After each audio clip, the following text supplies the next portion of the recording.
Trump exonerates Assange. He's free to come to America by Sean for yournewswire.com.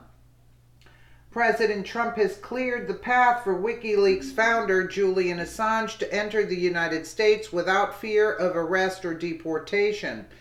The exoneration comes after days of unexpected and unusual developments surrounding Assange.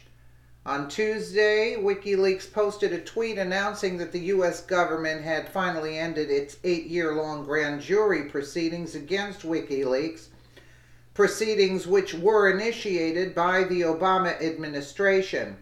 U.S. government on why it was decided to close its 8-year-long grand jury proceedings against WikiLeaks, expanded in 2017 to cover our series on the CIA. Wait, what?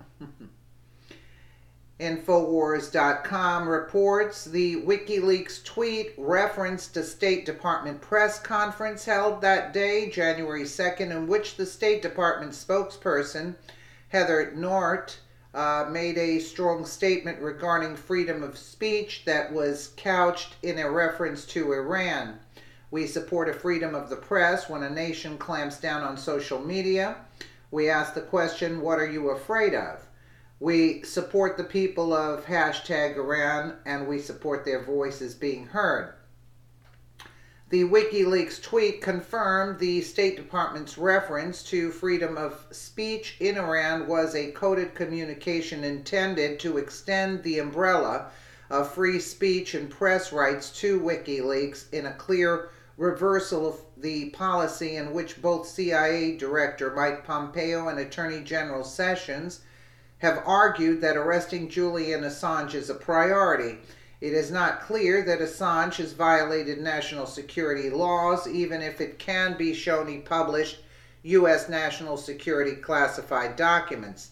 Specifically, Nauert said the following: we support a freedom of the press here in the United States. We support the right of voices to be heard, and when a nation clamps down on social media or websites or Google or news sites, we ask the question, what are you afraid of? What are you afraid of? We support the Iranian people and we support their voices being heard. Trump's attorney argue Assange's First Amendment right to publish.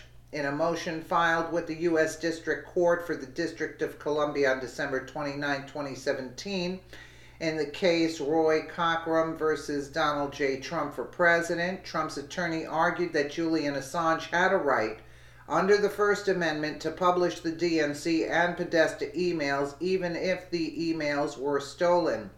The case was orchestrated by Project Democracy, a group run by former attorneys for the Obama administration, arguing that then former Trump campaign advisor Roger Stone had conspired with the Russians to publish the DNC and Podesta emails. In a 32-page motion defending the Trump campaign, Michael A. Carvin of the Jones Day law firm and attorney of record representing President Trump argued that the Trump campaign and by inference Julian Assange at WikiLeaks could not be held liable under the First Amendment for a disclosure of stolen information if the information published involves a matter of public interest and the speaker was not involved in the theft. In making the argument, Trump's attorneys relied upon Bartinki versus Vopper, 532 U.S. 5104, 2001, a labor union case in which the Supreme Court ruled a radio station had the right to broadcast a stolen tape of a phone call between the chief union negotiator for a Pennsylvania high school and the chief union negotiator together with the union president. Technically, Assange has not yet been indicted of any criminal offense in the United States, nor is it clear if he committed any crime.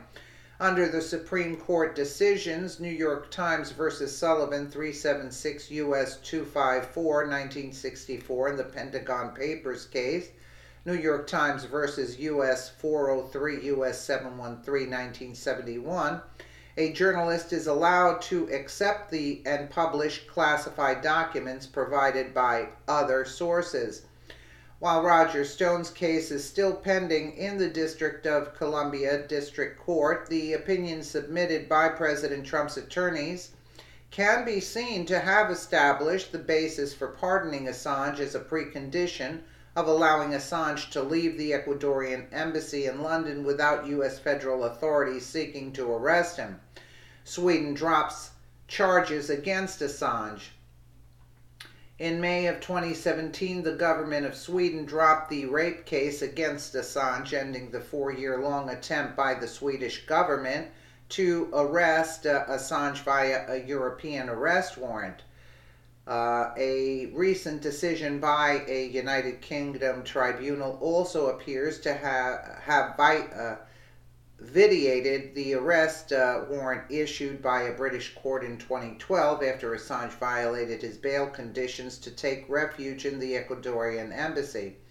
On December 29, 2017, Assange posted a tweet that referenced an article published by The Guardian on December 14, citing a United Kingdom tribunal that declared WikiLeaks to be a media organization and a free speech advocate, designations that could carry a legal importance in placing Assange under free speech protections, both in the UK and the United States. Will President Trump pardon Assange? A QAnon post on the Internet Bulletin Board 8chan on Christmas Day and a series of messages posted on Twitter by Julian Assange on New Year's Day appear to deliver a coordinated message that an extradition for Assange from his sanctuary in Ecuadorian embassy in London is imminent. While interpreting posts intended to be cryptic is not a science, those following QAnon understand QAnon has forecast several important developments in code in an effort to mobilize internet-aware Trump loyalists. Ultimately, the question QAnon is raising is this: will President Trump pardon Assange? The QAnon Christmas Day post reads as follows. On January 1st, 2018, Infowars.com posted on Scribd.com a decoding of his cryptic QAnon Christmas Day post.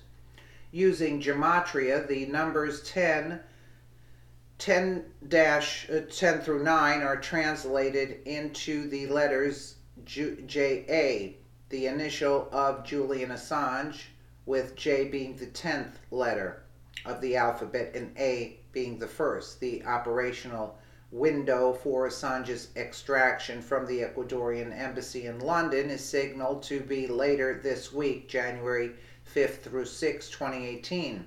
That Assange will be extracted with the blessings of the Trump administration is suggested by the designation F Delta C, referencing a federal detention center of undetermined location. That the location is outside the United States is suggested by the Delta, quote, designation.